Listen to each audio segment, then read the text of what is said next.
শীত আসছে, ছোটো মাছের চচ্চড়ি একটা অন্যরকম স্বাদ। গরম গরম ভাতের সাথে খেতেই মজা। হ্যালো ভিউয়ার্স, আসসালামু আলাইকুম। কেমন আছেন আপনারা সবাই? আলহামদুলিল্লাহ আমি ভালো আছি। আজকে আমি চাপিলা মাছ চচ্চড়ি করব। প্রথমে আমি কড়াইতে পেঁয়াজ দিয়ে দিলাম।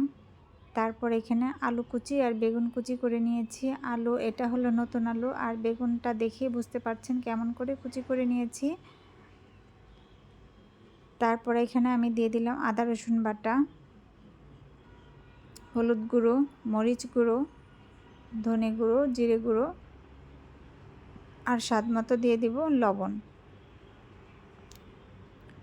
তারপর এখন সয়াবিন তেল দিয়ে আমি আলু, বেগুন এগুলো আমি ভালোভাবে কচলে কচলে মেখে নেব। আর মাখতে মাখতে আমি নরম করে নিব একদম। আর হাতে মাখার চচ্চড়িটা মানে খুবই স্বাদ লাগে। এটা শীতের দিনের, বিশেষ করে শীতের খাবারের মধ্যে হাতে মাখা একটা তরকারি আমার কাছে খুবই ভালো লাগে। এবং আমাদের ঘরের মানুষ, মানে বিশেষ করে বড়রা, বাচ্চারা ছোটো মাছের চচ্চড়িটা খেতে চায় না, একটু কাটা লাগে বলে। এটা বড়দের জন্য খুবই একটা মজাদার খাবার। দেখেই বুঝতে পারছেন যে আমি কিভাবে মেখে নিয়েছি। একদম আলু, বেগুন এগুলো নরম করে নিয়েছি। তারপরে এখন আমি দিয়ে দিব টমেটো কুচি।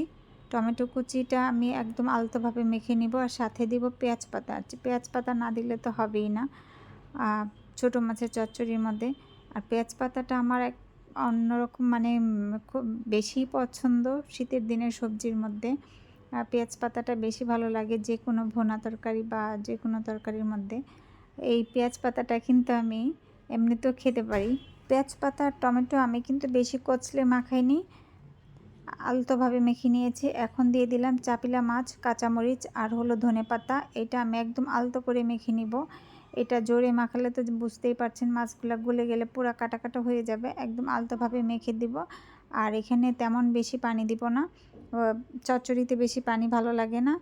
কাচকি মাছ হলে এটা পুরা পুরা হলে ভালো লাগবে, কিন্তু এটা হলো চাপিলা মাছ। চাপিলা মাছ কিন্তু পুরা পুরা হলে ভালো লাগে না, একটু হালকা নেচনেচা ঝোল রেখেছি।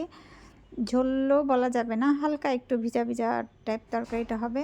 একটু খুলে দেখলাম যে কেমন হয়েছে। আমি কিন্তু নাড়াচাড়া দিইনি, জাস্ট একটু দেখলাম লবণটা কেমন হয়েছে। লবণ টবণ সব ঠিক আছে। একটু ঢাকা দিয়ে রান্না করে নিলাম। এই যে এখন ঢাকা খুলে দিয়ে দেখলাম যে আমার তরকারি পুরোপুরি সম্পূর্ণ হয়ে গেছে। তরকারি থেকে খুবই সুন্দর সুঘ্রাণ বের হয়েছিল।